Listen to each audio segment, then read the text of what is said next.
8 حاجات تحطيهم حلقه في ودنك لو عايزه تخسي الفتره اللي جايه. ركزي معايا. القاعده دي اسمها قاعده انسي. مين اللي عمل القاعده دي؟ انا اختك. ركزي بقى معايا. بصي يا ستي، اول حاجه انسي انك عامله دايت لو سمحتي. انسي خالص انك عامله دايت. يعني مش عايزين نعرف، والجيران مش لازم تعرف، واهلك وجوزك وولادك وكل الناس. عادي عادي. اعملي دايت بينك وبيني كده مع بعض في الكومنتس، اوكي؟ مش هنقول لحد. وانتي كمان انسي، يعني ما تقعديش شايله الهم. اكل ايه في الدايت؟ هشرب ايه في الدايت؟ هنزل ازاي وانا عامله دايت؟ هخرج ازاي وانا عامله دايت؟ هروح لهم ازاي وانا عامله دايت؟ هتعزم ازاي وانا عامله دايت؟ عادي، احنا بنعمل دايت واحنا ساكتين وعايشين، محدش بيقرب لنا ومحدش بيعرف، وبنسكت وبناكل ومحدش بيحس بينا. فمن فضلك مش عايزين نحس بيكي خالص انك عامله دايت، اوكي؟ تاني حاجه، انسي انك عملتي دايت قبل كده وفشلتي. انسي التاريخ، انسيه. الماضي ملناش دعوه بيه، اوكي؟ تمام؟ ملناش دعوه انت فشلتي ليه، فشلتي ازاي، كنت بتعملي ايه، كان فين مشكلتك. انسي انك عملتي دايت قبل كده وفشلتي. تالت حاجه، انسي انك تخسي وانت ما بتشربيش ميه. انسي انك تخسي من غير ميه، مش هينفع. وانسي كمان انك تخسي هي في نفس النقطه وما بتاكليش سلطه. يعني انسي انك تخسي وانت ما بتشربيش ميه خالص، او الميه قليله قوي قوي قوي. وانسي انك تخسي وانت ما بتاكليش سلطه. لازم سلطات، لازم سلطه، لازم خضار ني. معدتك تبذل مجهود كده وهي بتهضمه، ويدخل كده يملى البطن ويشبع ويبقى مفيد. انسي. تمام؟ انسي الناس المحبطه اللي حواليكي وطلعيهم من دماغك ومن دماغنا لو سمحتي. كل الناس اللي حواليكي اللي بيقولوا لك ايه ده عامله دايت، ايه ده انتي هتاكلي وانتي عامله دايت، تخنتي، خسيتي، وشك، عينك، تجاعيدك، ايه، انسيهم. كل الناس المحبطه دي طلعيهم من حياتك خالص خلال فتره الدايت بتاعتك اللي هي مكمله معاكي. لما تخسي هيجولك على طول يقولك عملتي ايه بقى، كنتي بتاكلي ايه بقى، شربتي ايه، تعملي ايه، اوكي؟ تمام؟ وعايزين نلزق في الموضوع ده حاجه تانية بس هقولها لكم بعدين مش دلوقتي. انسي اكل الدايت وكلي من اكل البيت المتاح. موضوع اكل الدايت والشوفان والحاجات البينك دي اللي كلها بينك في بينك وانسيها لو سمحتي. زبادي عادي بناكله، جبنه فته عادي بناكلها، في جبنه قريش اهلا وسهلا، مفيش خلاص. ما بناكلش اصلا عيش سن اللي طول النهار الناس بتاكله علشان ما بناكلوش.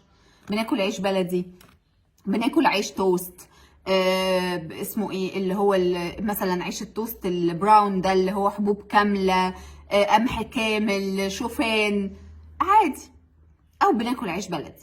انت اصلا ممكن تاكلي عيش ابيض وانت عامله دايت. ففكره هي الموضوع كله في العيش في الكميه، اوكي؟ فانسي بقى موضوع اكل الدايت والحاجات والسوتيت، هناكل من اكل البيت عادي. فانسي القصه دي، والشوبينج بتاع الدايت ده انسيه خالص. بناكل من درج التلاجة اللي كله خضار وفاكهه وجزر وخيار وطماطم وجرجير وبقدونس وليمون عادي، اوكي؟ اوكي. انسي الاكل من بره اللي كله زيوت ومقالي وفرايد تشيكن وساندوتش مش عارف ايه وصوص ايه وبطاطس مالها وابل باي، لا سينامون رولز، لا عايزين ناكل النهارده بسبوسه، لا انسيه.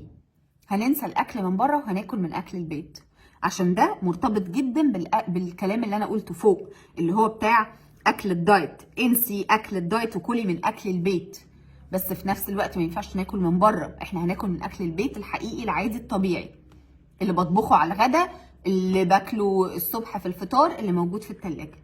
لكن ما بنشتريش مقالي خالص. انسي الادويه لو سمحتي. انا كم الرسائل اللي بتجيلي على دواء يحفزني، دواء يساعدني، دواء يحرق، دواء يولع. لو سمحتوا مفيش حاجه اسمها كده، ما تخلوش حد يضحك عليكم من فضلكم. مفيش دواء بيخسس، ومفيش دواء، في ادويه بتخسس بس مش اللي تقصدوها، يعني مش اللي هي ادويه كبيره جدا، حقن قصتها كبيره، موضوع عظيم، ليها سايد افكتس وحشه جدا، بتتاخد بمتابعه الطبيب، والموضوع كبير ومش سهل ومش المفروض ان اي حد ياخده خالص. فما تجيش تقولي لي القرص الفلاني والدواء العلاني والعلبه اهي واخد ده ولا لا والاعشاب دي والمش عارف. فاكس.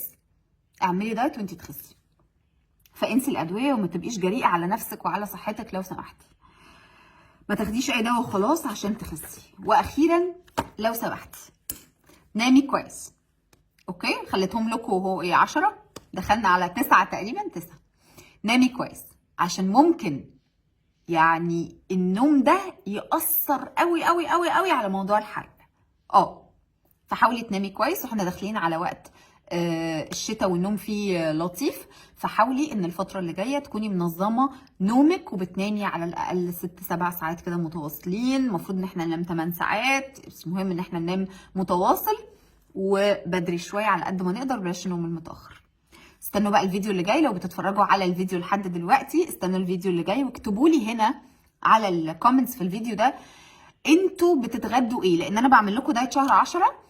اكتبوا لي بتتغدوا ايه مشكلتكم في الغدا، يعني فين المشكله؟ ليه لو عاملين دايت عندكم مشكله في الغدا؟ وبتتعشوا ايه في حياتكم العاديه؟ بتتغدوا ايه وبتتعشوا ايه؟ كمياتكم قد ايه؟ ممكن اعرفها يا ريت، ده هيفيدني جدا للفيديو بتاع دايت اكتوبر.